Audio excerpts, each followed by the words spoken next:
Welcome to Tech Bytes and News, your daily roundup of articles featured in Hacker News. Today, we're diving into a fascinating piece from Aeon Essays. The French modernists loathed and loved the mass media of their day. It's a wild ride through 19th and 20th century French literature and its complex relationship with, the then new media of newspapers. Intriguing, right? Absolutely, I'm already hooked. So the gist is that these famous French writers like Baudelaire, Balzac, and the Goncourt brothers totally hated newspapers, right? For them. But they also wrote for them. Exactly. Baudelaire, for instance, called newspapers a tissue of horrors, a disgusting breakfast aperitif of crime and atrocity. He thought they were killing literature. They saw them as corrupting, a whorehouse of thought, even. Pretty harsh, huh? Brutal.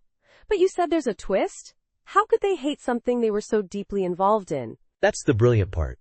They were all journalists. They needed the newspapers to make a living. It was the main source of income for writers back then. Books and theater didn't pay the bills. I see. So it was a love-hate relationship, a necessary evil?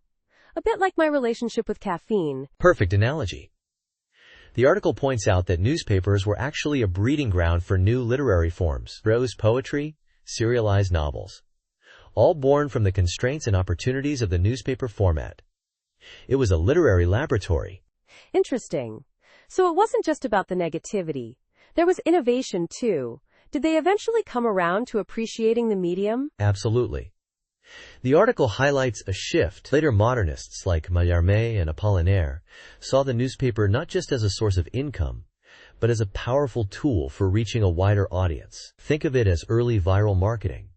Mallarmé's A Throw of the Dice was even published in a popular magazine, a bold move for such an experimental poem. Wow, that's a fascinating example.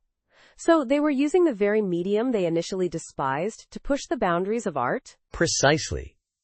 And Apollinaire, a real hustler, used newspaper aesthetics, the layout, the headlines, in his own work. His calligrams are a perfect example of this intermediality. He even got himself arrested for allegedly stealing the Mona Lisa. A truly wild story. Incredible. This is way more exciting than I expected. What about Proust? He was wealthy, right? Did he have the same complex relationship? Even Proust, despite his wealth, wrote for newspapers early in his career. And guess what? He used material from those articles in Search of Lost Time to do it. The newspaper is literally woven into the fabric of his masterpiece. Amazing! So it seems like these writers, despite their initial reservations, ultimately found ways to harness the power of mass media for their own artistic purposes. Exactly.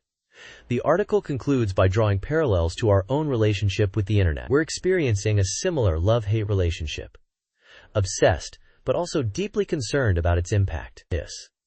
It poses the question, how can we, like the French modernists, navigate this digital ocean without being drowned by it? That's a powerful question.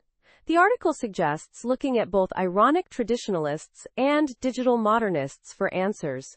It's a call for creative solutions, a new kind of intermediality for the digital age. Absolutely. It's a call to action, a challenge to find new ways to create and consume art in this digital landscape. A truly inspiring piece. Thanks for joining us on Tech Bytes and News.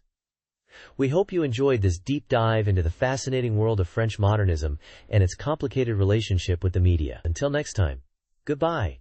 Bye-bye.